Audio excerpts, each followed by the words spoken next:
Это актуальное интервью в студии Сергей Михедов. Здравствуйте. С прошлого года, согласно указу главы Якутии С.Н. Николаева, для эффективного управления кадрами, раскрытия потенциала наиболее перспективных и талантливых руководителей создана единая система кадровых резервов Якутии. Одним из важных инструментов формирования резерва управленческих кадров Якутии является кадровый конкурс «Якутия вперед». Вот как конкурс помогает находить талантливых руководителей, расскажет гость студии Василий Миронов, ректор Высшей школы инновационного менеджмента при главе Республики Саха-Якутия. Василий Сергеевич, здравствуйте. Здравствуйте. Вот для чего формируются кадровые резервы, в чем ценность включения в кадровый резерв для специалистов? Действительно, кадровый резерв – это одна из, наверное, ключевых кадровых технологий вообще в целом в системе работы с персоналом. И вообще специалисты выделяют две основных функции, можно сказать, да, кадрового резерва, использования кадровых резервов.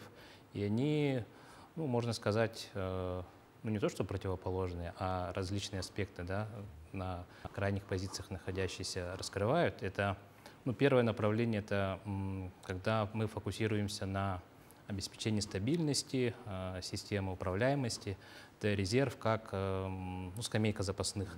Это когда резерв выполняет ключевую функцию, это снижение рисков, когда ключевые сотрудники перемещаются на иные позиции или вообще из системы уходят. Да? То есть, чтобы это в целом на эффективности деятельности, на ее устойчивости системы, организации не сказывалось, вот как раз это ключевая функция кадрового резерва. И второе направление – это когда мы концентрируемся на задачах развития, можно так сказать. Да? Это система, чтобы более гибкая была, это задачи завтрашнего дня, когда нужны именно поиск и взращивание талантов, то есть специалистов, которые могут, действительно, пул талантов, которые могут решать уже такие качественные иного уровня задачи.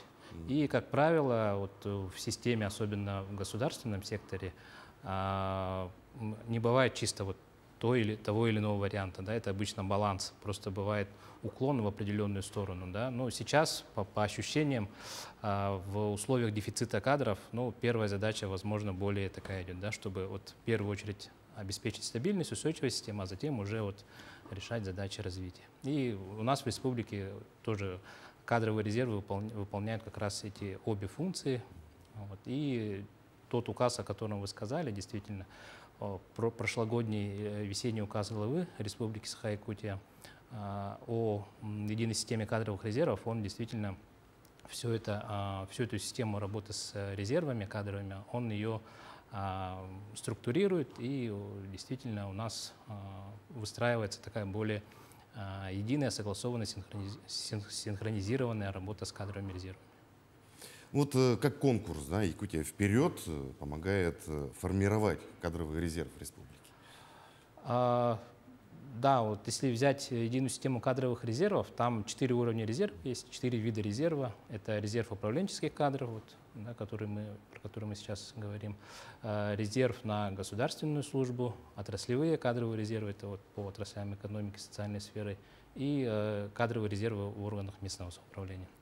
И если мы берем резерв управленческих кадров, можно так сказать, что это на самом первом высшем уровне находится, то там есть 3 варианта попадания в резерв управленческих кадров. Да? Ключевой, основной, он конкурсный. И как раз кадровый конкурс «Якутия вперед». Это основной механизм включения в резерв управленческих кадров. И еще два других варианта есть. Это если человек уже в федеральный резерв управленческих кадров включен, да, наш земляк или не обязательно, да, он может по заявлению быть включен в резерв управленческих кадров уже регионального уровня Республики Саха-Якутия. И еще один вариант – это по рекомендации главы республики или председателя правительства республики победители, финалисты различных кадровых конкурсов, федеральных, республиканских, да, выпускники президентской программы подготовки управленческих кадров, они также могут быть включены. Это конкурсы «Лидера России», Муравьев-Амурский, да, их финалисты-победители также через рекомендацию могут включаться в резерв управленческих кадров. А главное – это как раз кадровый конкурс, когда участники проходят такой многоэтапный и дистанционный, и очный формат отбора через воронку такой.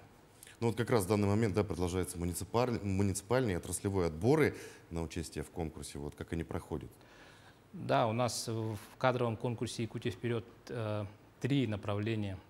Опять же, да, вот попадание в финал конкурса, вот как вы сказали, отраслевой, и их проводят министерства и ведомства. То есть создается обычно, ну, рекомендуемый вариант — это создание комиссии отраслевой на базе министерства или ведомства, и уже ну, в основном в формате эссе, заявлений, кандидатуры отбираются. Как правило, коллеги совмещают это и с формированием отраслевого резерва, то есть у них параллельно отраслевой резерв собственный формируется, и плюс из этого отраслевого резерва они рекомендуют участника уже вот в резерв управленческих кадров республики на финал сразу. То же самое примерно на уровне муниципалитетов происходит. Это вот, ну, то есть они определенную квоту имеют. И оставшаяся часть, она уже формируется через открытый формат, когда любой желающий может попробовать через конкурсный отбор, тестирование, попасть в финал.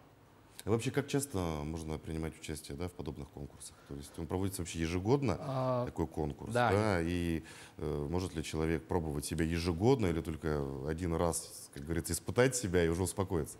Но согласно положению конкурса, если вот участник один раз поучаствовал, но не прошел в число победителей, не вошел, да, и то есть в резерв, действующий резерв управленческих кадров не попал, он может и на следующий, и последующий там участвовать, да. Это вот по аналогии тоже, как вот лидеры России и так далее, да. Вот там люди, у нас коллеги, есть пример, участвуют там 1, 2, 3 года и в итоге становятся победителями, получают там образовательный сертификат, и, то есть, и у них определенным образом карьера строится. Поэтому тут действительно надо пробовать. Если не получилось в прошлом году, в этом году, конечно, тоже можно попробовать, испытать свои силы. И это в любом случае же само по себе участие, это для человека вызов определенный. Он узнает себя, определенные резервы, ну, точки роста, резервы для развития, да, для повышения потенциала. Поэтому в любом случае это будет полезно. Вот. И, конечно, там социальные связи, нетворкинг, да, определенный, это тоже дорогого стоит, отдельная ценность сама по себе. Поэтому, конечно, рекомендуем участвовать, потому что чем больше высококлассных профессионалов будет включено в резерв управленческих кадров, тем, конечно, мы будем увереннее, да, в том, что управлять республикой будут действительно достойные специалисты, руководители. Ну, поговорим подробнее, да, о конкурсе. Вот все, кто хочет стать участниками, да, проходит дистанционный отбор в виде тестовых заданий. Вот что представляете из себя эти тесты? Ну, там комплекс тестов проходит. В прошлом году это были, ну, ключевой тест это по модели компетенций государственных служащих, которая принята в Республике Саха-Якутия. Это мы оцениваем по тем компетенциям, которые мы как раз ищем в руководителях в госсекторе. Да. Ценности ведущие — это служение государству, обществу, работа в команде, профессионализм, ну и, соответственно, вот 7 компетенций ключевых. Он в этом году тоже останется, это основной вид тестирования. И, конечно, будут все равно тестирования знаниевые такие, да, на историю России, историю Якутии, такие какие-то базовые вещи, да, знания там основ, правовых основ там государства и права, вот, да, конституционные устройства. Это все равно, ну, базовые вещи, которые госуправленец должен знать, они все равно будут, конечно, в тестировании. Ну, поговорим о финале, да, вот что будет оцениваться именно в финале, и как это будет проходить. Вообще, что важнее, знания или какие-то компетенции, навыки? Вот, что здесь? Да, финал, он будет очный, и большая команда оценщиков принимает участие. Это и федеральные эксперты, которые в таких конкурсах, как «Лидеры России», участвуют, и наши эксперты, оценщики вот, Высшей школы инновационного менеджмента, вот, Центры психологической поддержки семей, да, и молодежи. И там действительно компетенции комплексные. Там, конечно, каждый участник оценивается индивидуально по его аналитическим способностям и так далее. Есть различные форматы групповых взаимодействий, когда оцениваются коммуникативные способности в первую очередь, да, умение принимать управленческие решения в условиях дефицита времени. Да, то есть разные ситуации управленческие моделируются, и, соответственно, как вот, насколько эффективно, быстро человек из них выходит, умеет находить там действительно суть, главную суть вопроса. Умение расставлять приоритеты. Да. Конечно, это все в комплексе оценивается, и такая комплексная оценка, ну, на самом деле оцениваются и такие вроде бы, кажется, как сказать, не совсем ключевые основные вещи, как там тренинги, мастер-классы, какие-то командообразования. Это все, конечно, эксперты тоже смотрят. Ну вот, кроме конкурса, да, Высшая школа инновационного менеджмента реализует программу подготовки резерва управленческих кадров. Вот как это происходит? Действительно, в рамках указа главы у нас направления работы с резервами очень много. И одно из ключевых направлений — это образовательная программа «Школа управленческой команды». В этом году мы в рамках государственного задания Высшей школы инновационного менеджмента мы впервые такую образовательную программу запустили. Это для тех, кто уже как раз вот попал в резерв управленческих кадров. Первый модуль вот трехдневный недавно прошел. Там действительно у нас он комплексный, то есть есть и какие-то такие профессиональные знания, hard, да, skills, можно сказать. Есть и прокачка личностных компетенций и, конечно же, в первую очередь управленческих. У нас были встречи с уже состоявшимися управленцами, руководителями. Они делились такими своими секретами, можно сказать, да, навыками, опытом работы. Вот. Конечно, были формат и таких деловых игр, когда можно друг друга ближе узнать, потому что действительно резервы, как мы ранее говорили, из разных источников формируются, и не всегда люди друг друга знают, поэтому это и знакомство тоже. И она модульная, то есть это был первый модуль, осенью до конца года еще у нас 3 модуля планируется. А между этим будет дистанционное обучение, то есть видеокурсы определенные по тоже ключевым направлениям, там, допустим, клиента, центричность, управление данными, то, что сейчас актуально, это все будет как раз доступно для резервистов наших. Ну вот вы проводите, да, множество мероприятий. Какие общие тенденции сейчас отмечаются в управлении кадрами и кадровым резервом?